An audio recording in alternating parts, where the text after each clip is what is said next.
Drama के starting में हम लोग अपनी फीमेल लीड को देखते हैं जिसका नाम सॉन्ग होता है। वो एक डॉक्टर के पास आती है और डॉक्टर उसको कहती है कि आप 3 मंथ से प्रेग्नेंट हैं। तो सॉन्ग कहती है कि ऐसा कैसे हो सकता है 3 मंथ से, ये बिल्कुल भी पॉसिबल नहीं है डॉक्टर, हो सकता है कि मुझे बैली के अंदर कोई ट्यूमर हो। तो डॉक्टर कहती है कि इस तरह पॉसिबल नहीं है, हमारे पास आपकी रिपोर्ट्स हैं और रिपोर्ट्स में साफ लिखा हुआ है हो सकता है कि आप एक कॉलेज की स्टूडेंट हो, इसीलिए आप इस बात पर बिलीव थोड़ा मुश्किल से करेंगी, लेकिन यही बात सच है जो कि रिपोर्ट्स में बताई गई है। फिर सॉन्ग कुछ सोचने लगती है और हमें फ्लैशबैक का सीन दिखाया जाता है जहाँ पर सॉन्ग एक सुनसान जगह पर होती है और सॉन्ग कहती है कि मैं एक जगह पर गई थी माउंटेन्स के अंदर और मैं वहीं पर ही फंस गई थी, मुझे कोई भी रास्ता समझ नहीं आ रहा था, तो वहाँ पर मैं एक विला के अंदर चली गई थी। फिर हम लोग देखते हैं कि सॉन्ग एक और लड़के के बहुत क्लोज होती है। उस लड़के का नाम लू होता है और लू जैसे ही उसको नेक पर बाइट करता है एक बटरफ्लाई का मार्क बन जाता है और वो स्पार्क करके खत्म हो जाता है और लू उसको कहता है कि अब से तुम जहाँ पर भी जाओगी तुम मुझसे दूर नहीं हो सकती हो।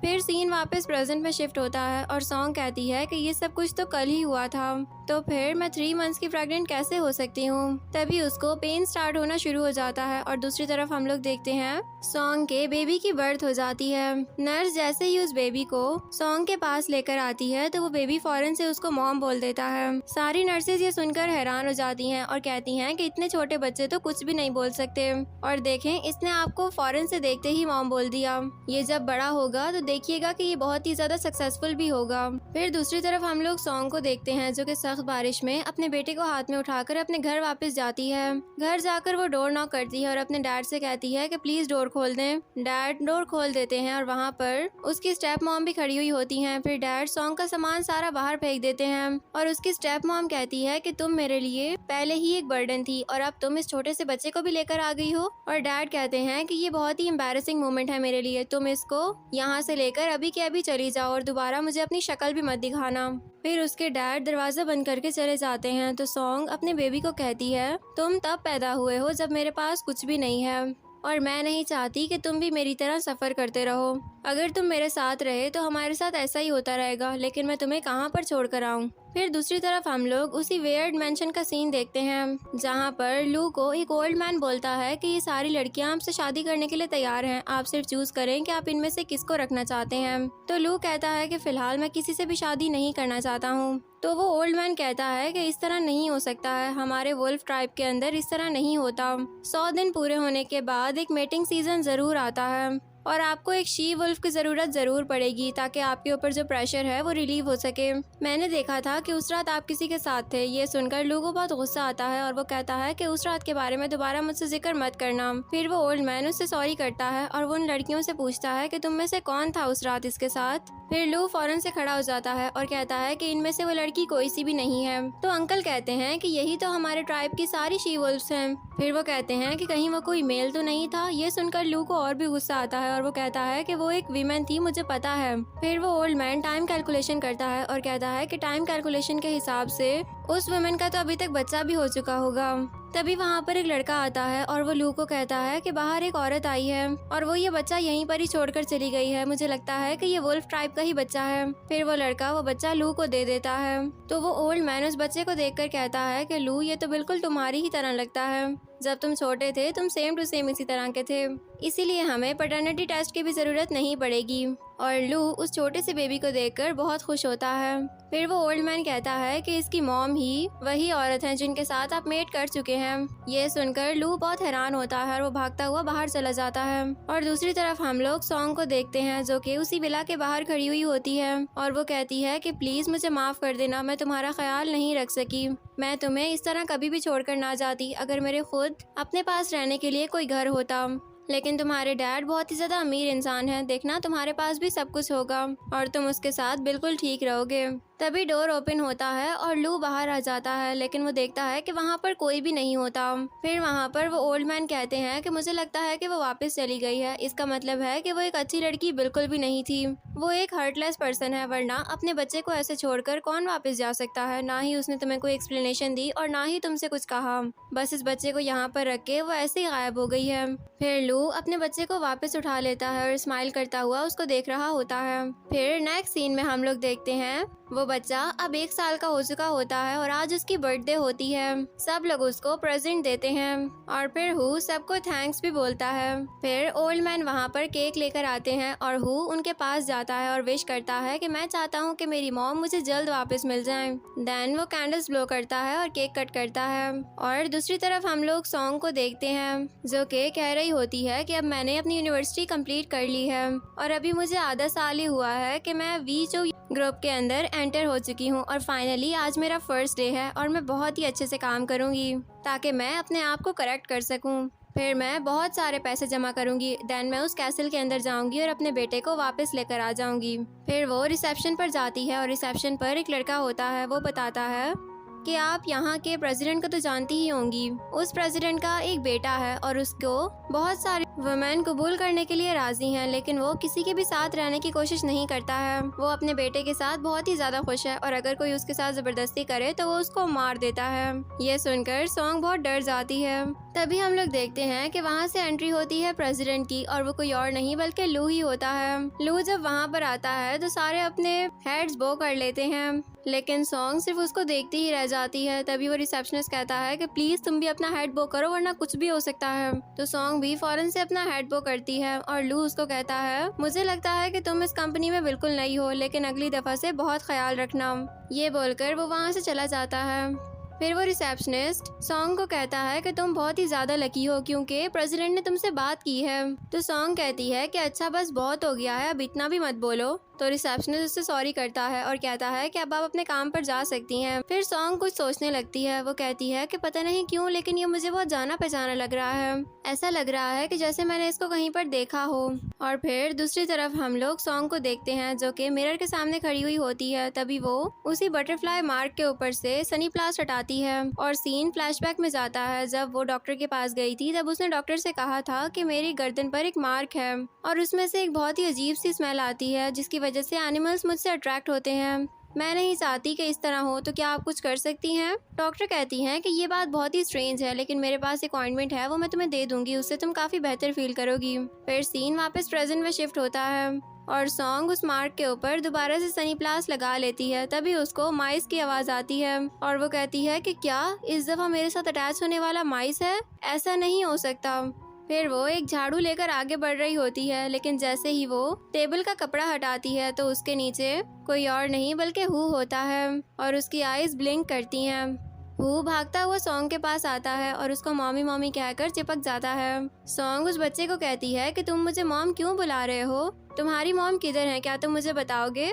तो हु दोबारा से सॉन्ग को हग कर लेता है और कहता है कि मॉम फाइनली मैंने आपको ढूंढ ही लिया है। फिर सॉन्ग को वही सीन याद आता है जब उसके सामने पहली दफा उसका बेबी आया था, तब उसने भी उसको ऐसे ही मॉमी बोला था। फिर हु कहता है कि मॉम मैं और डैड कब से आपको ढूंढ रहे थे, शुक्र है कि आप हमें मिल चुकी हैं। सॉन्ग कहती है कि नहीं, तुमने किसी रॉन्ग पर्सन को ढूंढा है, मैं वो नहीं हूँ। तो हु कहता है कि नहीं मॉम, ऐसा नहीं हो सकता है, मैंने आपको सिर्फ एक दफा देखा है और मैं जानता हूँ कि आप ही मेरी मॉम हैं। अब आप मुझे छोड़कर मत जाना क्योंकि मैंने आपको बहुत ही ज्यादा मिस किया था मॉम। और वो फिर से सॉन्ग को हग कर लेता है। तो सॉन्ग कहती है कि तुम मेरे बेबी कैसे हो सकते हो? मेरा बच्चा तो अभी 1/4 ईयर्स का ही हुआ होगा। फिर सॉन्ग हु से पूछती है कि तुम्हारा नाम क्या है और तुम कितने साल के हो? तो हु बताता है कि मेरा नाम हु ये है और मैं पूरे 1 साल का हूँ। तो सॉन्ग कहती है कि क्या तुम 1 साल के हो? तुम इतने जल्दी इतने बड़े कैसे हो सकते हो? और दूसरी तरफ हम लोग लू को देखते हैं। असिस्टेंट को जैसे ही न्यूज मिलती है तो वो लू को बताता है कि यंग मास्टर कंपनी के अंदर है और वो वहाँ पर किसी लेडी से बात कर रहा है। तो लू कहता है कि ठीक है, कंपनी चलो फौरन। और इधर हम लोग सॉन्ग को देखते हैं जो कि हु से बहुत मजे से बातें कर रही होती है, लेकिन तब तक वहाँ पर लू पहुँच चुका होता है और लू अपने बेटे को बुलाता है। तो हु कहता है कि डैड आप बिल्कुल सही टाइम पर आए हैं, आपको पता है कि मैं अपनी मॉम को ढूंढ चुका हूँ, यही मेरी मॉम है जो मेरे साथ खड़ी हुई है। और सॉन्ग ये सोच कर ही डर जाती है कि क्या ये वाइस प्रेसिडेंट का बेटा था? ये मैंने क्या कर दिया है? फिर लू अपनी आईज क्लोज करता है और फिर आईज ओपन करने के बाद कहता है कि नहीं, इस लड़की के पास से उस तरह की स्मेल नहीं आ रही है जिस तरह हमारे वालों के पास से आती है। ये वो लड़की हो ही नहीं सकती, ये इम्पॉसिबल है। फिर सॉन्ग कहती है कि वाइस प्रेसिडेंट मुझे माफ कर दीजिएगा, मुझे नहीं पता था कि ये आपका बेटा है, आइंदा ऐसा कभी भी नहीं होगा। तो लू कहता है कि कोई बात नहीं, मैं सब कुछ जानता हूँ। फिर असिस्टेंट हु को वहाँ से लेकर चला जाता है और फिर लू सॉन्ग के क्लोज आता है और उसको कहता है कि मेरा बेटा शायद गलत समझ गया है, मेरे बेटे ने तो तुम्हें मॉम कह दिया है, लेकिन मैं तुम्हारी ट्रिक्स के अंदर बिल्कुल भी नहीं आऊंगा। तो सॉन्ग कहती है कि मुझे समझ नहीं आया आपकी बातों का क्या मतलब है। तो लू कहता है कि मतलब सिर्फ साफ है, अब तुम फायर हो चुकी हो। फिर लू वहाँ से जाने लगता है, लेकिन सॉन्ग उसको रोक लेती है और कहती है कि वाइस प्रेसिडेंट आपने मुझे फायर तो कर दिया, लेकिन मुझे ये बता दें कि फायर करने की क्या वजह है। मैंने कोई क्राइम तो नहीं किया जिसकी वजह से आपने मुझे फायर कर दिया है। तो लू कहता है कि तुम्हारी गलती ये है कि तुमने मेरे सन को अप्रोच करने की कोशिश की है। मैंने तुम्हारे जैसी और भी बहुत सी औरतें देखी हैं जिनके बारे में मुझे पता चल गया था कि उनकी इंटेंशंस भी बहुत बुरी हैं, वो भी मेरे लिए। तो इसीलिए एज अ बॉस मैं सिर्फ तुम्हें यही कहूँगा कि तुम अपने इन चीप थॉट्स को साइड पर रख दो और अच्छे से काम करो ताकि तुम्हें अपनी वैल्यू का अंदाजा हो सके।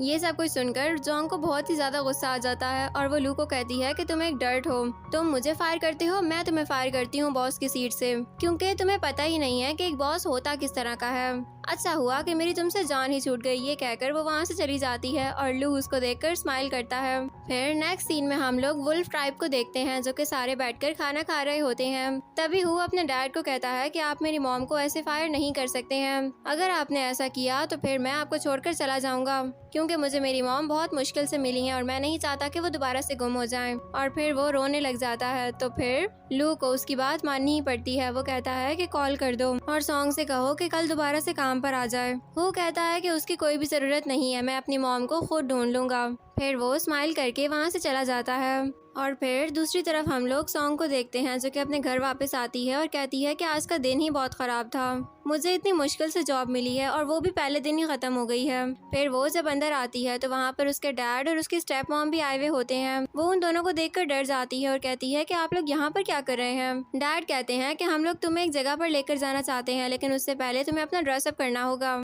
तो सॉन्ग वो ड्रेस को डस्टबिन में डाल देती है और कहती है कि ये सब कुछ मेरे लिए सिर्फ एक गार्बेज है। तो उसकी स्टेप मॉम को गुस्सा आ जाता है और वो कहती हैं कि तुम अपनी ग्रेजुएशन से पहले ही एक बच्चे को अपने साथ ले आई थी और अभी भी तुम ये चाहती हो कि कोई एक हैंडसम सा लड़का आकर तुम्हें अपने साथ लेकर जाएगा, ये सिर्फ तुम्हारी भूल है। फिर मॉम उसको और भी बुरा भला बोलने लगती हैं। तो सॉन्ग उनके ऊपर पानी डाल देती है और कहती है कि शायद यही बात आपके लिए काफी हो, मुझे आपकी इन चीप बातों से कोई फर्क नहीं पड़ता। फिर डैड अपने गार्ड्स को बुलाते हैं और वो गार्ड्स सॉन्ग को वहाँ से ले जाने लगते हैं, जिसकी वजह से उसका सनी प्लास्ट उतर जाता है। और उधर हम लोग देखते हैं लू अपने बेटे को लेकर सॉन्ग से मिलने के लिए आ रहा होता है, लेकिन तभी लू को उसी सेंट की खुशबू आने लगती है। तो वो असिस्टेंट से कहता है कि फौरन कार रोको, मुझे लगता है कि ये वही लड़की है। फिर असिस्टेंट उसी डायरेक्शन में कार को ले जाता है जहाँ से वो खुशबू आ रही होती है। जब कार रोककर लू बाहर निकलता है तो वो देखता है कि सामने कोई और नहीं बल्कि सॉन्ग होता है। लू को अभी भी वो खुशबू आती है, लेकिन फिर वो खुशबू खत्म हो जाती है। लू अपने पावर्स का यूज करता है और सारे गार्ड्स को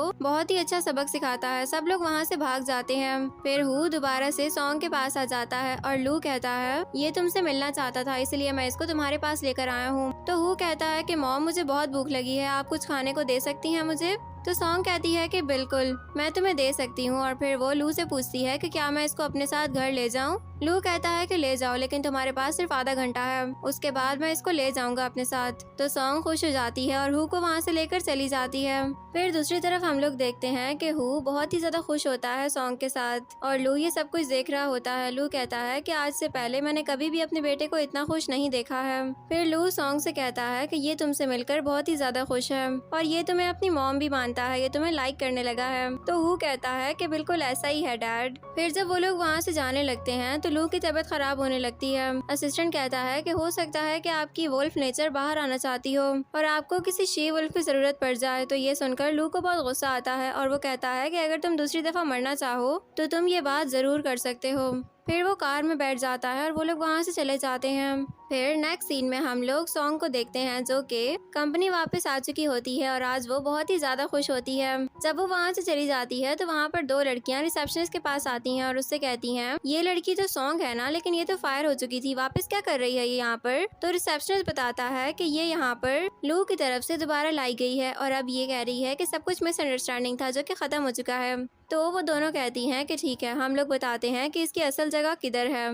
फिर एक लड़की लू के पास जाती है और उससे कहती है कि ये वो सारी इन्फॉर्मेशन है जो कि सॉन्ग के बारे में है। फिर उसके बाद लू जब वो चेक करता है तो कहता है कि अच्छा, यानी कि ये एक चाइल्ड को भी बर्थ कर चुकी है। तो वो फौरन से सॉन्ग को बुलाता है। जब सॉन्ग ऑफिस में आती है तो लू उससे कहता है कि अच्छा, यानी कि तुम्हारा एक बच्चा भी है। सॉन्ग कहती है कि तुम ये क्या कह रहे हो। तो वो लड़की कहती है कि बिल्कुल, इसका एक बच्चा है और इसकी बैड इंटेंशंस हैं। इसको लगता है कि ये इन्वेस्टिगेट ना की जाए, इसलिए ये अपने आप को छुपाने की कोशिश कर रही है। फिर सॉन्ग कहती है कि आप मेरे पर्सनल अफेयर्स के बारे में मुझसे कुछ भी नहीं पूछ सकते। तो उस लड़की को लग रहा होता है कि अब जरूर लू इसको फायर कर देगा, लेकिन लू कहता है कि चलो अब बाहर निकलो, तुम्हें मेरे साथ जाना है। चिल्ड्रन डे आने वाला है और तुम एक मॉम भी हो, तो तुम्हें ज्यादा अच्छे से पता होगा कि एक बच्चे को क्या जरूरत होती है। ये सुनकर वो वहीं पर ही जम जाती है, क्योंकि वो शॉक्ड होती है कि लू उसको साथ क्यों लेकर जाना चाहता है। फिर लू वापस पीछे मुड़ता है और कहता है कि क्या तुम फायर होना चाहती हो? अगर नहीं तो फिर मेरे साथ चलो। फिर सॉन्ग कहती है कि नहीं नहीं, मैं आपके साथ जाऊंगी। फिर वो दोनों वहाँ से चले जाते हैं। फिर दूसरी तरफ हम लोग लू और सॉन्ग को देखते हैं। वो दोनों शॉपिंग करने के लिए आए हुए होते हैं। तभी सॉन्ग आइटम्स को चेक करती है, लेकिन उनकी प्राइस बहुत ज्यादा होती है। तो लू उसको अपना कार्ड दे देता है और कहता है कि तुमने जो भी शॉपिंग करनी है तुम कर लो, लेकिन बस वो सारी चीजें हु को पसंद आनी चाहिए। तो सॉन्ग कहती है कि आप मेरी पहले बात सुन लें। मैं एक मॉम हूँ, ये बात मैं मानती हूँ, लेकिन 1 साल का मेरा बेटा होगा जो कि मेरे साथ नहीं रहता है जब से वो पैदा हुआ है, तो मुझे नहीं पता कि वो किधर है। लू को ये सब कुछ सुनकर बहुत गुस्सा आता है। वो कहता है कि तुम एक मॉम हो और तुम अपने बेटे को अबैंडन कैसे छोड़ सकती हो?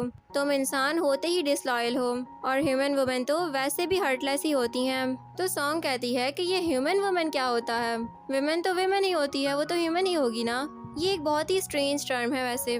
फिर उसके बाद वो दोनों शॉपिंग करना शुरू करते हैं और लू अपने बेटे के लिए बहुत सी चीजें लेता है। जब वो दोनों काउंटर पर जाते हैं तो सॉन्ग कहती है कि आपने बहुत सारा सामान ले लिया, ये सब कुछ हु को बहुत पसंद आएगा। और वो अपने दिल में ये विश भी करती है कि काश मैं जहाँ पर अपने बेटे को छोड़कर आई हूँ उसका डैड भी उसको इसी तरह ही सामान लेकर देता हो। फिर लू उस सामान के अंदर से एक टॉय उठा लेता है और कहता है कि बाकी सारे मुझे नहीं चाहिए, तुम जाकर ये रख कर आ जाओ। फिर सॉन्ग वो सारा सामान उठाकर वापस रखने के लिए जाती है और कहती है कि शॉर्ट ड्रामास के अंदर जिस तरह हीरो होते हैं, मेरा बॉस तो उनसे बहुत ही ज्यादा डिफरेंट है। अगर यहाँ पर इस वक्त हु होता तो उसको ये सारी चीजें बहुत ही ज्यादा पसंद आती। फिर जब वो लोग अपनी शॉपिंग खत्म कर लेते हैं तो सॉन्ग वो सारे बैग्स लेकर बाहर आती है। लू उसको कहता है कि तुम्हारा बहुत शुक्रिया, अब तुम घर वापस जा सकती हो, आज का तुम्हारा यही काम था। लेकिन वो जाने से पहले सॉन्ग को कुछ बैग्स दे देता है और कहता है कि ये सब कुछ तुम्हारे लिए है। अगर तुम पैसे कमाना चाहती हो और अपने बेटे को वापस लाना चाहती हो तो ये रख लेना। फिर वो बैग्स उसको पकड़ा कर लू वहाँ से चला जाता है। सॉन्ग सोच रही होती है अपने बेटे के बारे में और उसकी आंखों में आंसू आ जाते हैं। तभी उसको कॉल आती है उसी रिसेप्शनिस्ट लड़के की जिसका नाम ली होता है। ली उसको कहता है कि मेरे पास एक जॉब है तुम्हारे लिए पार्ट टाइम, तुम एक बैंक्वेट में काम कर सकती हो, लेकिन उसका बॉस थोड़ा मिस्टीरियस है।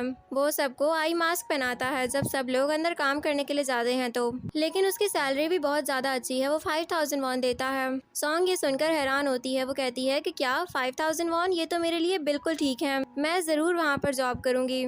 और फिर दूसरी तरफ हम लोग सॉन्ग को देखते हैं। उसके पास हु आता है और हु कहता है कि आपने मेरे लिए एक बहुत ही प्यारा सा गिफ्ट लिया है। जब आप और डैड साथ गए और गिफ्ट लेकर आए, ये बात मुझे बहुत ही अच्छी लगी है, लेकिन मॉम मैं आपको एक और चीज देना चाहता हूँ। फिर वो उसको एक इनविटेशन कार्ड दे देता है। तो सॉन्ग कहती है कि ये इनविटेशन कार्ड क्या किसी पब्लिक सेलिब्रेशन का है, क्या कोई ऑफिशियल पार्टी हो रही है? तो हु कहता है कि नहीं मॉम, ऐसा कुछ भी नहीं है, ये हमारी फैमिली सेलिब्रेशन है और आपको यहाँ पर जरूर आना पड़ेगा क्योंकि यहाँ पर हर कोई आएगा, पूरे कंट्री से बहुत सारे लोग आएंगे। तो सॉन्ग कहती है कि ये तो बहुत ही अच्छी बात है, लेकिन मैं आपके साथ बिल्कुल भी नहीं आ सकती हूँ क्योंकि मैंने अभी जॉब करने के लिए जाना है, इसलिए मेरे पास बिल्कुल भी टाइम नहीं होगा शाम में भी। ये सुनकर हु कहता है कि ठीक है मॉम, लेकिन आपने मुझे सैड कर दिया है। तो सॉन्ग कहती है कि मैं तुम्हें राजी कर लेती, लेकिन मैंने तुमसे कहा है ना कि मुझे जाना है, इस वजह से मैं नहीं आ सकती, मेरी भी तो मजबूरी है। तो हु मान जाता है। और फिर नेक्स्ट सीन में हम लोग देखते हैं सॉन्ग उसी बैंक्वेट में आती है। तो उसको सबसे पहले आंखों पर पट्टी बांधी जाती है। तो वो कहती है कि ये एयर तो बिल्कुल फ्रेश लग रही है, पता नहीं क्यों मुझे ऐसे लग रहा है कि जैसे मैं किसी माउंटेन के ऊपर चढ़ चुकी हूँ। और फिर जब वो अंदर आती है तो उसने मास्क पहना हुआ होता है। लू उसको देखकर हैरान हो जाता है और उसके पास आता है। तो वो कहती है वाइस प्रेसिडेंट आप यहाँ पर क्या कर रहे हैं? ये सुनकर लू कहता है कि मुझे उम्मीद नहीं थी कि तुम पार्ट टाइम जॉब भी करती होगी, लेकिन अच्छा है, तुम्हें पैसे कमाने के लिए इतना तो करना ही पड़ेगा ना। तभी हम देखते हैं कि वहाँ पर हु भी आ जाता है और वो कहता है कि मम्मी आपने तो काम पर जाना था, आप यहाँ पर क्या कर रही हैं? तो सॉन्ग कहती है कि तुम्हारी यही फैमिली सेलिब्रेशन है, ये तो एक कोइंसिडेंस है, मैं भी यहीं पर ही काम पर आई हूँ। फिर हु सॉन्ग को अपने साथ ले जाता है, वो कहता है कि मैं आपका ड्रेस चेंज करवाना चाहता हूँ। और फिर जब सॉन्ग अपना ड्रेस चेंज करके वापस आती है तो वो सारी पार्टी को देखकर हैरान हो जाती है। वो कहती है कि यहाँ पर हो क्या रहा है असल में। तभी हम देखते हैं कि वहाँ पर लू भी आ जाता है और वो ओल्ड मैन अनाउंस करते हैं कि अब डांस शुरू होने वाला है। लू तुम इसमें से किसी भी लड़की को चूज कर सकते हो, लेकिन लू सिर्फ सॉन्ग के पास आता है और हु सॉन्ग को धक्का दे देता है, जिसकी वजह से लू उसको संभालता है और वो दोनों एक दूसरे के बहुत क्लोज आ जाते हैं। फिर वो दोनों साथ में डांस भी करते हैं और हु अपनी मॉम और डैड को साथ में देखकर बहुत खुश होता है। और फिर जब डांस खत्म होता है तो सब लोग क्लैपिंग करते हैं। हु कहता है कि मॉम आपने तो आज कमाल कर दिया है। और हम लोग नीचे खड़ी हुई जाओ को देखते हैं, जो कि उन दोनों को साथ देखकर बहुत जालिस होती है और कहती है लू के साथ एक ह्यूमन वुमेन कैसे डांस कर सकती है। फिर दूसरी तरफ हम लोग देखते हैं कि सॉन्ग वापस अपना ड्रेसअप चेंज करके आ चुकी होती है और कहती है कि मेरे लिए तो यही कपड़े ही कंफर्टेबल हैं। लेकिन तभी उसके पीछे जाओ और दो लड़कियां और भी आ जाती हैं। सॉन्ग कहती है कि क्या हुआ है, तो जाओ उसको थप्पड़ मार देती है और फिर वो तीनों उसको बुरा भला बोलने लग जाती हैं। लेकिन सॉन्ग भी फिर जाओ को हेट कर देती है। जाओ कहती है कि तुम्हारी इतनी हिम्मत कैसे हुई कि तुम मुझे हेट कर सको। तो सॉन्ग कहती है कि अगर तुम मेरे वाइस प्रेसिडेंट की फियांसे हो तो इसमें मैं क्या करूं? अगर तुम मुझे ह्यूमिलिएट करोगी तो मैं तुम्हें इसी तरह ही हिट करूंगी और एक दफा नहीं बार बार करूंगी। लेकिन फिर जाओ अपनी पावर्स का यूज करती है। वो कहती है कि मुझे माफ करना, मैं ये सब कुछ ना करती, लेकिन तुम्हारी इस हरकत ने मुझे ये सब कुछ करने पर मजबूर कर दिया है। और फिर हम लोग देखते हैं कि सॉन्ग स्विमिंग पूल में गिर जाती है और वो जोर जोर से चीखने लगती है क्योंकि उसको स्विमिंग नहीं आती थी। और वो तीनों लड़कियां वहाँ से चली जाती हैं। उनको लगता है कि उन्होंने अपना रिवेंज उससे ले लिया है। लेकिन इधर हम लोग सॉन्ग को देखते हैं जिसके नेक से वो सनी प्लास हट जाता है और उसके मार्क से स्मेल आना शुरू हो जाती है। दूसरी तरफ हम लोग हु को देखते हैं जो कि अपने डैड को कहता है कि क्या आपने मेरी मॉम को देखा है? मुझे वो कहीं पर भी नहीं नजर आ रही। तो लू कहता है कि नहीं, मैंने तो नहीं देखा। तो हु कहता है लेकिन वो इतनी अचानक से गायब कैसे हो सकती हैं? ये सारी भी आपकी ही गलती है, आपने उनका सही से ख्याल क्यों नहीं रखा? तो लू कहता है कि मैं उसके लिए क्या कर सकता हूँ, वो मेरे लिए सिर्फ एक एम्प्लॉय है, इससे ज्यादा कुछ भी नहीं। हु कहता है कि वो आपकी एम्प्लॉय बाद में है, सबसे पहले वो सिर्फ मेरी मॉम है और मेरे लिए वो मेरी मॉम ही रहेंगी। और आप जो ये सब कुछ कर रहे हैं ना, इसके बाद आपको रिग्रेट फील करना पड़ेगा, देखिएगा आप। अभी वो दोनों बातें कर ही रहे होते हैं कि तभी लू को उसी सैंड की स्मेल आना शुरू हो जाती है। तो वो फौरन से उसी स्मेल के पीछे जाता है। और फिर दूसरी तरफ हम लोग देखते हैं कि सॉन्ग जब डूब रही होती है तो लू उसको बचाकर बाहर निकाल कर ले आता है और कहता है कि इस सैंड की खुशबू ये तो बहुत ही ज्यादा फेमिलियर है। और सॉन्ग सोच रही होती है कि अगर मैंने लू को बता दिया कि मुझसे एक अजीब से सैंड की खुशबू आती है जिसकी वजह से एनिमल्स मुझसे अट्रैक्ट होते हैं, तो मुझे पता है कि ये मुझे मॉन्स्टर बोलेगा और दोबारा ये मुझे अपनी कंपनी में भी नहीं आने देगा। लेकिन फिर लू उसका मास्क उतारने लगता है, कहता है कि तुम जल्दी अपना मास्क उतारो, मुझे तुम्हें देखना है। लेकिन सॉन्ग उसका हाथ पकड़ लेती है। लेकिन लू की वुल्फ नेचर बाहर आने लगती है और वो सॉन्ग को किस कर देता है। तो सॉन्ग उसको खुद से दूर करती है और सोचती है कि पता नहीं मुझे ये मैन इतना फेमिलियर क्यों लगता है। तभी वहाँ पर असिस्टेंट आ जाता है तो सॉन्ग वहाँ से भाग जाती है। लू असिस्टेंट को कहता है कि तुमने देखा था कि उस लड़की का चेहरा कैसा लगता था? असिस्टेंट कहता है कि नहीं, और हमारा सीसीटीवी भी खराब है। तो लू कहता है कि ठीक है, फिर सारे विला को सील कर दो, कोई भी इंसान बाहर नहीं जा सकता है। और दूसरी तरफ हम लोग सॉन्ग को देखते हैं जो कि उस विला से बाहर निकल जाती है। उसके बाद वहाँ पर असिस्टेंट आकर गार्ड से कहता है कि अब किसी को भी बाहर मत जाने देना। तो वो गार्ड्स भी ओके कर लेते हैं। और दूसरी तरफ लू उन सारी वेटर्स को चेक कर रहा होता है, लेकिन उनमें से कोई भी सॉन्ग नहीं होती है। तो वो कहता है कि पता नहीं वो लड़की किधर जा सकती है। फिर नेक्स्ट सीन में हम लोग ऑफिस का सीन देखते हैं जहाँ पर सॉन्ग जैसे ही लिफ्ट का इंतजार कर रही होती है। जब लिफ्ट वहाँ पर आती है तो वो सामने ही लू को देखकर बहुत ही हैरान हो जाती है। फिर वो फौरन से लिफ्ट के अंदर आती है और असिस्टेंट बाहर निकल जाता है। लू कहता है कि कल रात तुम किधर चली गई थी इतनी जल्दी? सॉन्ग कहती है कि मुझे कुछ काम था, इस वजह से मैं जल्दी चली गई थी। फिर लू कहता है कि क्या तुम स्विमिंग पूल के अंदर गई थी लास्ट नाइट? सही सही बताना मुझे। सॉन्ग कहती है कि नहीं, मैं तो नहीं गई थी। फिर लू सॉन्ग को बताता है कि मैंने लास्ट नाइट उसी वुमन को देखा था जो कि असल में हु की मॉम है और अपनी मॉम को मेरा बेटा पहचान चुका है। और तभी लू सॉन्ग को किस कर देता है तो सॉन्ग उसको पीछे करती है और उसको हिट भी करती है। वो कहती है कि मैं वो नहीं हूँ जिसको तुम जानते हो। अगर मैंने हु को बर्थ दिया होता तो मुझे सब कुछ पता होता, लेकिन मैं तुमसे लास्ट दफा कह रही हूँ कि हु मेरा बेटा नहीं है। देन सॉन्ग वहाँ से चली जाती है और फिर दूसरी तरफ हम लोग सॉन्ग को देखते हैं जो कि सोच रही होती है कि इसका मतलब है कि लू अपने बेटे की मॉम को ही ढूंढ रहा है। और लास्ट टाइम जिसने उस तरह रिएक्ट किया था और जिस तरह वो रिस्पॉन्स दे रहा था, लगता है इस तरह है कि वो अपनी वाइफ को बहुत ही ज्यादा पसंद करता है। तभी वहाँ पर हु भी आ जाता है और हु कहता है कि मॉम मैं आपसे मिलने के लिए यहाँ पर आया हूँ, लेकिन मुझे ये समझ नहीं आया कि आप कल रात मुझे इतने जल्दी छोड़कर क्यों चली गई थी। तो सॉन्ग कहती है कि मेरा कुछ अर्जेंट काम था जिसकी वजह से मुझे तुम्हें वहाँ पर छोड़कर जाना पड़ा था, लेकिन तुम जानते हो कि मुझे अभी भी काम पर जाना है और मुझे लेट हो रहा है। क्या मैं तुम्हारे साथ किसी और दिन बात कर सकती हूँ? तो हु कहता है कि ठीक है मॉम, आप अपने काम पर जा सकती हैं। लेकिन तभी हु बेहोश हो जाता है और वो यही कह रहा होता है कि मॉम मैं बहुत पेन में हूँ। तभी वहाँ पर लू आ जाता है और लू सॉन्ग से कहता है कि तुमने इसके साथ क्या किया है। सॉन्ग कहती है कि मैंने सच में कुछ नहीं किया इसके साथ, ये मुझसे बात कर रहा था और बिल्कुल ठीक था, फिर ये अचानक से बेहोश हो गया है। तो लू उसको उठाकर हॉस्पिटल ले जाता है और दूसरी तरफ हम लोग देखते हैं डॉक्टर हु का चेकअप कर रहा होता है और वो कहता है कि आप लोग वुल्फ ट्राइब से हैं और हर मूनलाइट में इसकी 2 वेसल्स इफेक्ट होंगी, इसकी वजह से इसकी लाइफ का रिस्क बढ़ता जाएगा। तो लू कहता है कि आप हमारे वुल्फ ट्राइब के सबसे ज्यादा बेस्ट डॉक्टर हैं, इसलिए मैं चाहता हूँ कि आप इसकी लाइफ बचा लें। तो वो डॉक्टर कहते हैं कि इसका कोई और हल नहीं है, इसका सिर्फ एक ही हल है कि इसके पास इसकी बायोलॉजिकल मदर वापस आ जाए। तो असिस्टेंट कहता है कि हम लोगों ने इसकी मॉम को बहुत ढूंढने की कोशिश की, लेकिन वो हमें कहीं पर भी नहीं मिली है। फिर लू कहता है कि उस रात बैंक्वेट में इसकी मॉम आई थी, तुम दोबारा से चेक करो, तुम्हें उसका कोई ना कोई सुराग जरूर मिल जाएगा। और उधर हम लोग सॉन्ग को देखते हैं जो कि बहुत ही ज्यादा परेशान खड़ी हुई होती है। तभी 2 एम्प्लॉइज को वो आपस में बातें करते हुए सुन लेती है। वो लड़का कहता है 3 दिन हो चुके हैं लेकिन लू सर अभी तक वापस नहीं आए हैं। तो वो लड़की कहती है कि मैंने सुना है कि उनके बेटे की तबीयत खराब है और वो हॉस्पिटल में एडमिट है, इसी वजह से जब तक वो ठीक नहीं हो जाता वो वापस नहीं आएंगे। ये सुनते ही सॉन्ग के हाथ से कप गिर जाता है और सॉन्ग उनसे पूछती है कि क्या आप लोग मुझे बता सकते हैं कि वो किस हॉस्पिटल में एडमिट है। फिर वो लड़का उसको एड्रेस बता देता है तो वो फौरन से वहाँ से भागती है। फिर दूसरी तरफ हम लोग सॉन्ग को देखते हैं जो कि हु से मिलने के लिए आई हुई होती है। हु उसको मॉमी मॉमी कहकर बुलाता है और वो भी हु का बहुत ख्याल रख रही होती है। जब वहाँ पर लू आता है तो सॉन्ग कहती है कि प्लीज आप मुझे माफ कर दें, लेकिन मैं यहाँ पर सिर्फ हु की देखभाल के लिए आई हूँ। फिर वो दोबारा से हु के पास चली जाती है और लू उन दोनों को देखकर सोच रहा होता है कि ये दोनों तो बिल्कुल मदर एंड सन लगते हैं। और फिर लू सॉन्ग को कहता है कि उस दिन एलिवेटर में जो भी हुआ था उसके लिए मैं तुमसे सॉरी करता हूँ। सॉन्ग कहती है कि इसकी कोई भी जरूरत नहीं है, सब कुछ अब ठीक हो चुका है और मैं उस बात को भूल चुकी हूँ। तो लू कहता है कि बिल्कुल, अब मैं तुम्हें दोबारा कभी भी बॉदर नहीं करूँगा। तभी वहाँ पर असिस्टेंट आता है और वो लू को बुलाता है तो लू वहाँ से चला जाता है।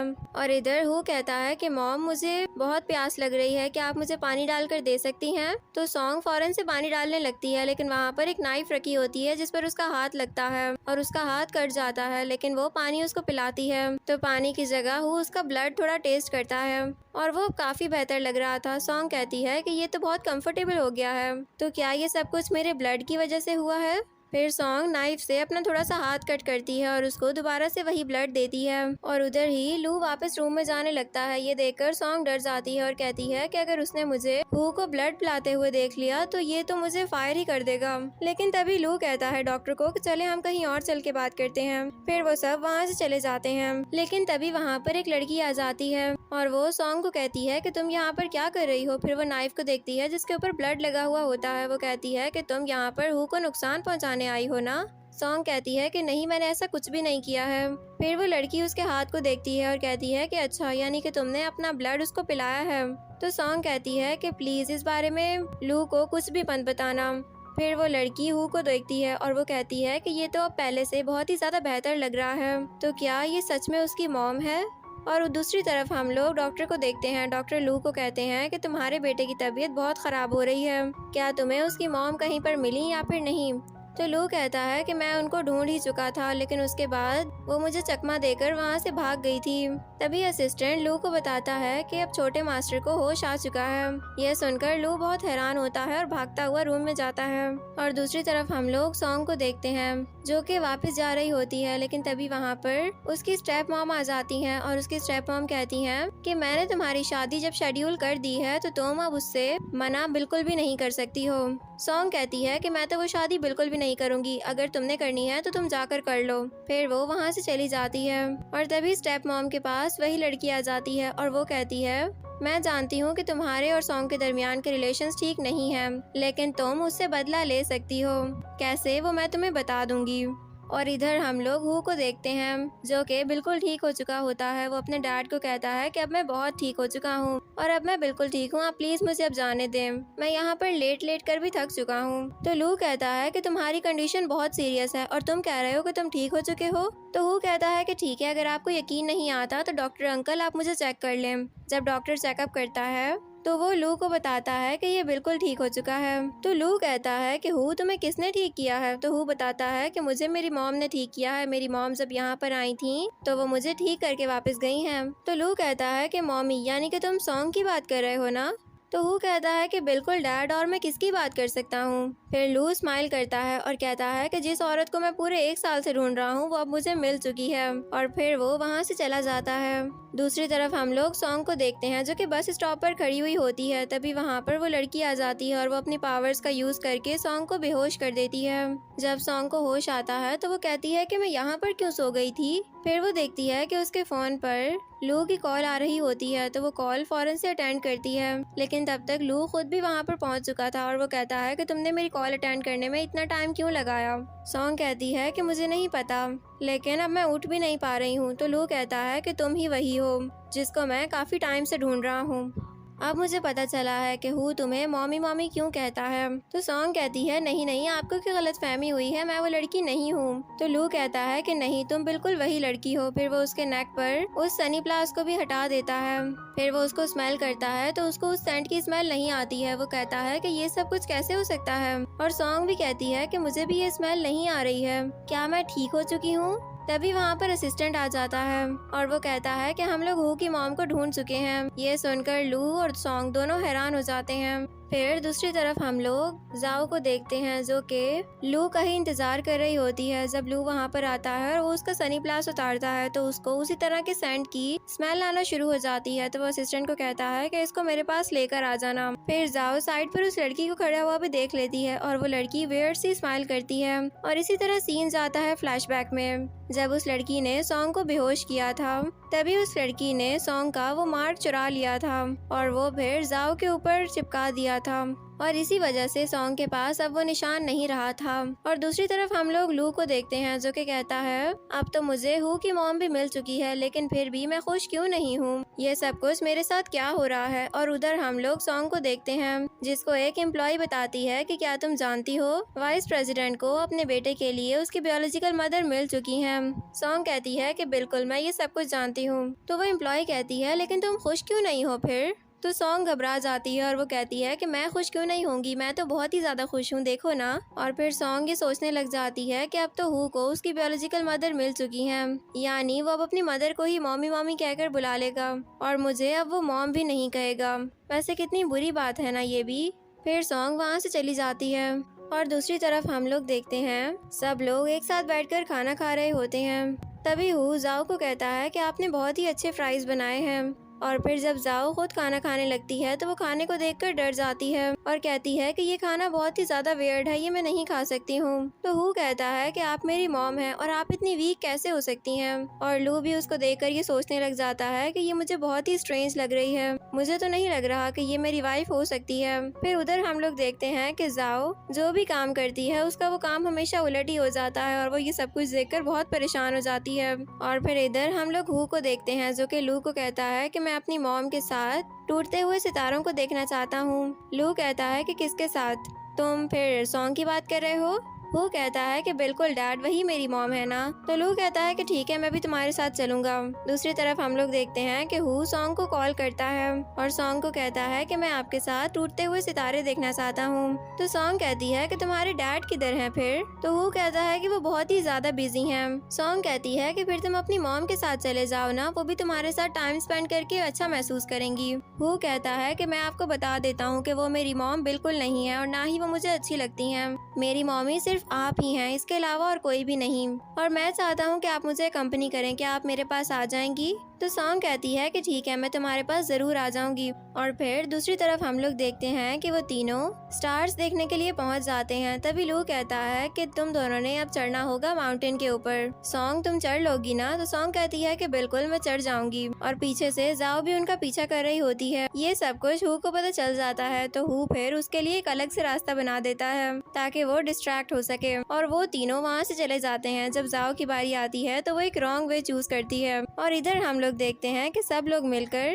टेंट लगाते हैं। उसके बाद वो तीनों साथ बैठकर शूटिंग स्टार्स को भी देख रहे होते हैं। और फिर हु विश करता है कि मैं चाहता हूँ कि सॉन्ग मेरी मॉम बनके हमेशा मेरे पास रहे और हम तीनों की फैमिली फिर से रीयूनाइटेड हो जाए और हमारी फैमिली बहुत अच्छे से रहे। ये विश सुनकर सॉन्ग तो घबरा ही जाती है। फिर हु अपने डैड को कहता है कि डैड, क्या मेरी विश पूरी हो जाएगी ना। तो डैड कहते हैं कि बिल्कुल, क्यों नहीं, तुम्हारी विश जरूर पूरी होगी। फिर सॉन्ग ये सोचने लगती है कि पता नहीं क्यों मुझे ये लग रहा है कि अब हु वाकई में सिर्फ मेरा ही बेटा है। और दूसरी तरफ हम लोग जाओ को देखते हैं जो कि उसी लड़की के पास जाती है। वो लड़की उसको कहती है, क्या तुमने उन दोनों का पीछा किया था तो तुम्हें वो क्यों नहीं मिले। जाओ कहती है कि मैं उनका पीछा करके ही वहाँ पर गई थी। लू और सॉन्ग जिस रास्ते पर गए थे मैंने भी वही वे चूज किया था, लेकिन मैं फिर भी भटक गई थी और मुझे वो कहीं पर भी नहीं मिले। फिर वो लड़की जाओ को एक थप्पड़ मारती है और कहती है कि तुम ये सब कुछ कैसे कर सकती हो, तुम एक जरा सा काम भी नहीं कर सकती। ठीक है, अब मुझे ही कुछ करना पड़ेगा, लेकिन तुम जाओ और जाकर लू पर नजर रखो। फिर वो दोनों वहाँ से चली जाती हैं। और फिर अगले सीन में हम लोग लू को देखते हैं जो कि मोबाइल पर सॉन्ग को मैसेज कर रहा होता है। वो उससे कहता है कि तुम इस वक्त क्या कर रही हो। तो सॉन्ग कहती है कि मैं तो इस वक्त सिर्फ हु को मिस कर रही हूँ। तो लू उससे से अपना मोबाइल साइड पे रख देता है। तभी उसके पास जाओ आ जाती है और वो उसके साथ फ्लर्ट करने की कोशिश करती है, लेकिन लू को ये सब कुछ बिल्कुल अच्छा नहीं लगता और वो उसका गला पकड़ लेता है। उसको कहता है कि दोबारा इस तरह का बिहेवियर मेरे साथ बिल्कुल भी मत रखना, वरना तुम्हारे साथ बिल्कुल भी अच्छा नहीं होगा। फिर उसकी तबीयत खराब होने लगती है तो वो वहाँ से बाहर निकल जाता है। दूसरी तरफ हम लोग हु को देखते हैं जो कि सॉन्ग को कहता है कि डैड मुझे कहीं पर भी नहीं मिल रहे हैं, प्लीज आप कुछ करें, आप डैड को ढूंढ लें। तो सॉन्ग कहती है कि ठीक है, मैं तुम्हारे डैड को ढूंढ कर ले आऊंगी। और फिर हु असिस्टेंट को कॉल करता है और उससे कहता है कि मुझे पता है कि डैड आपके साथ हैं, मैं चाहता हूँ कि आप उनको सॉन्ग के घर पर ले जाएं। वो दोनों थोड़ा सा टाइम साथ स्पेंड करेंगे तो वो दोनों ही बेटर फील करेंगे। तो असिस्टेंट कहता है कि ठीक है यंग मास्टर, जैसा आप बोलोगे वैसा ही होगा। और फिर असिस्टेंट वैसा ही करता है। लू कहता है कि तुमने मुझे हॉस्पिटल लेकर जाना था, तुम मुझे सॉन्ग के घर पर क्यों लेकर आ गए हो। तो असिस्टेंट कहता है कि वहाँ पर कोई अच्छा डॉक्टर नहीं था, इसलिए आपको अभी सॉन्ग के घर पर ही जाना पड़ेगा। ये सुनकर लू को उसके ऊपर बहुत ही गुस्सा आता है। लेकिन दूसरी तरफ हम लोग सॉन्ग को देखते हैं, वो जैसे ही डोर ओपन करती है तो सामने ही असिस्टेंट और लू भी आ जाते हैं। फिर असिस्टेंट सॉन्ग को बताता है कि हमारे यंग मास्टर बहुत ही ज्यादा बीमार हो चुके हैं। फिर असिस्टेंट लू सॉन्ग को देखकर वहाँ से चला जाता है और सॉन्ग कहती है कि तुम तो बहुत ही ज्यादा गर्म हो रहे हो, तुम्हें फीवर होगा जरूर। तो लू कहता है कि मैं तुमसे अभी भी कह रहा हूँ कि तुम मुझसे दूर हो जाओ और मुझे यहाँ से जाने दो। सॉन्ग कहती है कि मैं ऐसा नहीं कर सकती हूँ क्योंकि मैं असिस्टेंट से प्रॉमिस कर चुकी हूँ कि मैं तुम्हें ऐसे नहीं जाने दे सकती, मुझे तुम्हारा ख्याल रखना ही पड़ेगा। बल्कि मैं एक काम करती हूँ कि मैं तुम्हें हॉस्पिटल लेकर चली जाती हूँ, ये तुम्हारे लिए बहुत बेस्ट रहेगा। तो लू उसको पकड़ लेता है और कहता है कि मुझे बहुत ही गर्मी लग रही है, अब तुम बताओ कि तुम मेरी हेल्प करोगी या फिर नहीं। तो सॉन्ग कहती है कि हो सकता है कि आपको ड्रग्स दी गई हो। फिर वो लू को एक रूम में लेकर आती है और उसको कहती है कि ये सिर्फ एक ही बेडरूम है मेरे घर के अंदर और आज रात आप यहाँ पर रुक सकते हैं। फिर लू ओके करके डोर क्लोज कर लेता है। तो सॉन्ग सोचती है लेकिन असिस्टेंट ने तो मुझसे कहा था कि इनको अकेला भी नहीं छोड़ना, तो वो फौरन से डोर दोबारा से ओपन करती है। लेकिन वो जैसे ही सामने खड़े लू को देखती है तो वो अपनी आंखों पर हाथ रख लेती है, लेकिन लू उसको पकड़ लेता है और उसको बाथरूम लेकर जाता है। फिर वो उसको किस करता है और जैसे ही वो उसको किस करता है उसकी नेक पर वो मार्क दोबारा दोबारा से आ जाता है। जब लू वो मार्क देखता है तो कहता है कि मुझे पता चल चुका है कि हु की मॉम कोई और नहीं बल्कि तुम हो। और दूसरी तरफ हम लोग उसी लड़की को देखते हैं और जाओ को देखते हैं। वो लड़की जाओ को डांट रही होती है और कहती है तुमसे सिर्फ एक लू नहीं संभाला जा रहा है, सच में तुम पर तुफ हो। तुमसे ज्यादा अच्छा तो उसको सॉन्ग संभाल रही है, इसीलिए वो बार बार उसके पास चला जाता है। देखना अगर तुम इसी तरह ही रही तो हमारा प्लान फेल हो जाएगा। और फिर दूसरी तरफ हम लोग मॉर्निंग का सीन देखते हैं। जब सॉन्ग की आंख खुलती है तो वो लू के वुल्फ एयर्स को देखकर उन पर हाथ फेरने लगती है और कहती है कि ये एयर्स तो बहुत ही ज्यादा प्यारे हैं। लेकिन फिर वो फौरन से उठ जाती है और कहती है कि क्या इसका मतलब है कि हु मेरा ही बेटा है। फिर वो खुद को ही ब्लेम करती है और कहती है कि देखो तुम तो अपने बेटे को भी नहीं पहचान पा रही हो, पता नहीं तुम्हारा क्या होगा। देन वो वहाँ से चली जाती है। जब लू को होश आता है तो वो फौरन से असिस्टेंट को कॉल करता है और असिस्टेंट को कहता है कि जिस दिन हमारी फैमिली सेलिब्रेशन हुई थी और वो लेडी गायब हो गई थी, मुझे वो सारी सीसीटीवी फुटेज चाहिए। तुम कुछ भी करो लेकिन वो फुटेज मुझे जरूर ला कर दे देना। और हॉस्पिटल में भी जितने कैमरास थे तुम वो सारे कैमरास चेक करो। तुम्हें समझ आ रही है ना? बस मैं ये जानना चाहता हूँ कि इस सब के पीछे है कौन। तो असिस्टेंट ओके करके कॉल कट कर देता है। फिर दूसरी तरफ हम लोग सॉन्ग को देखते हैं जो कि कहती है हु बिल्कुल भी स्टूपिड नहीं है कि वो मुझे मॉम बोलता है, बल्कि मैं स्टूपिड हूँ कि मैं अपने बेटे को ही नहीं पहचान सकी। और अब मैं उसके लिए बहुत ही अच्छा सा खाना बनाऊंगी। जब वो स्कूल से वापस आएगा तो वो खाना खाकर बहुत ही ज्यादा खुश हो जाएगा। लेकिन तभी वहाँ पर वो लड़की भी पहुँच जाती है और वो अपनी पावर्स का यूज करके सॉन्ग का गला पकड़ लेती है और उसको कहती है कि आज मैं तुम्हें मार ही दूंगी। और फिर दूसरी तरफ हम लोग लू को देखते हैं जिसके पास असिस्टेंट आता है और उसको बताता है कि आप देख सकते हैं वो हमारे ट्राइब की शी वुल्फ यून ही है जिसने ये सब कुछ किया है। तो लू कहता है कि ठीक है, यून को मेरे पास लेकर आओ। फिर वो ओल्ड मैन कहते हैं कि लेकिन वो लड़की मुझे लगती तो नहीं थी कि वो किसी से बदला लेने के लिए ये सब कुछ कर सकती है। फिर लू वहाँ से गायब हो जाता है। और इधर हम लोग देखते हैं कि जब यून सॉन्ग का गला पकड़े हुए होती है तो तभी वहाँ पर हु आता है और हु कहता है कि आप मेरी मॉम को बुली नहीं कर सकती हैं। फिर वो अपनी पावर का यूज करके यून को दूर करता है और यून वहीं पर ही बेहोश हो जाती है। सॉन्ग अपने बेटे को देखकर बहुत ही ज्यादा खुश होती है और कहती है कि हु तुम वापस आ चुके हो ना। हु कहता है कि मॉम बहुत ही अच्छा हो गया है कि आपने मुझे पहचान लिया है, देखिए मैं आपका ही बेटा हूँ। तो सॉन्ग कहती है वो सब कुछ तो ठीक है लेकिन तुम 1 साल के कैसे हो सकते हो और तुम इतने बड़े और इतने मोटे कैसे हो सकते हो। तो हु कहता है कि मॉम मुझे आपको सब कुछ समझाना पड़ेगा। क्या आप ये बात नहीं जानती कि डैडी और मेरे पास सुपर स्ट्रॉन्ग ब्लड लाइन है। तो सॉन्ग कहती है कि हाँ बिल्कुल, वो तो मैं भूल ही गई थी। जब तुम पैदा हुए थे तभी तुम एक ऑर्डिनरी किड की तरह बिल्कुल भी नहीं थे, बल्कि तुम एक सुपर किड थे। लेकिन तुम्हारी मॉमी ही स्टूपिड है जो कि तुम्हें पहचान ही नहीं सकी। तो वो कहता है कि मॉम आप बिल्कुल भी स्टूपिड नहीं हैं, बल्कि आप बहुत अच्छी हैं। तभी यून भी खड़ी हो जाती है और कहती है कि अब मैं तुम दोनों को ही मार दूंगी। फिर वो अपनी पावर्स का यूज करने ही लगती है, लेकिन उससे पहले ही लू वहाँ पर पहुँच जाता है और वो यून की पावर्स को उसी पर ही उलट देता है। और दूसरी तरफ हम लोग जाओ को देखते हैं जो कि सोच रही होती है कि पता नहीं यून ने अभी तक उन लोगों को मार भी दिया होगा या फिर नहीं, लेकिन अगर वो पकड़ी गई मुझे तो बहुत ही ज्यादा डर लग रहा है, पता नहीं क्या होगा अब। फिर वो फौरन से अपना सामान पैक करती है और वहाँ से भागने की करती है, लेकिन उससे पहले ही वहाँ पर लू हु और वहाँ पर सॉन्ग भी आ जाते हैं। सॉन्ग जब जाओ को देखती है तो वो कहती है कि तुम यहाँ पर क्या कर रही हो। तो हु कहता है कि देखें मॉम, ये मेरी फेक मॉमी है जो कि कुछ दिन हमारे साथ रही हैं और मुझे बिल्कुल भी अच्छी नहीं लगती हैं ये। फिर जाओ फौरन से सॉन्ग से माफी मांगने लगती है। वो कहती है कि प्लीज मुझे माफ कर दो, मुझे ये सब कुछ करने के लिए यून ने बोला था। फिर सॉन्ग कहती है कि लू इसको जाने दो, इसकी कोई भी गलती नहीं है। तो लू कहता है कि ठीक है, तुम यहाँ से जा सकती हो। फिर जाओ उनको थैंक्स करके वहाँ से भाग जाती है। और फिर दूसरी तरफ हम लोग उन तीनों को साथ में देखते हैं। हु अपनी मॉम को कहता है कि अब से आप मेरे साथ मेरे रूम में सोएंगी। तो लू कहता है कि ऐसा बिल्कुल भी नहीं हो सकता, ये मेरे रूम में सोएगी। फिर उसके बाद हु कहता है नहीं, वो मेरे रूम में सोएंगी। फिर उन दोनों की लड़ाई शुरू हो जाती है। तो हु कहता है कि ठीक है, हम मॉम से ही पूछ लेते हैं। मॉम आप हमें बताएं कि आप किसके साथ सोना चाहेंगी और आप हम दोनों में से किसी एक को सेलेक्ट कर सकती हैं। फिर सॉन्ग कुछ सोचने लग जाती है और वो कहती है कि मैं तो हु के साथ सोऊंगी। फिर दूसरी तरफ हम लोग देखते हैं कि वो तीनों साथ बैठकर खाना खा रहे होते हैं और वो दोनों डैड और सन इसी बात पर लड़ रहे होते हैं कि मॉम को सबसे अच्छे से ट्रीट कौन करेगा। तो सॉन्ग कहती है कि हु मैं तुमसे बहुत ही ज्यादा लव करती हूँ। तो हु खुश हो जाता है और कहता है कि थैंक्स मॉमी। और लू जालिस हो रहा होता है। फिर वो कहता है कि तुम इसको ये क्यों कह रही हो कि तुम इससे लव करती हो। फिर मैं कहाँ पर गया। तो सॉन्ग कहती है कि तुम तो कितने बड़े हो चुके हो और तुम अभी तक एक छोटे से बच्चे के साथ आर्ग्यू कर रहे हो। क्या तुम नहीं जानते कि वो 1 साल का बच्चा है? चलो अब तुम मुझे ये बताओ कि इस साल तुम कितने साल के हो जाओगे? तो लू अपनी 3 फिंगर्स दिखाता है। तो सॉन्ग कहती है कि यानी कि तुम इस दफा 30 के हो जाओगे। लू कहता है नहीं, 3 डिजिट्स। फिर हु बताता है कि मॉम, मेरे डैड 100 साल के हैं। तो सॉन्ग कहती है कि क्या तुम 100 साल के हो? तुम 100 साल के होकर इतने ज्यादा यंग कैसे हो सकते हो? अगर मैं 100 साल की होती ना तो मेरे दांत तक भी ना होते और मैं एक बहुत ही ज्यादा बूढ़ी सी लेडी होती।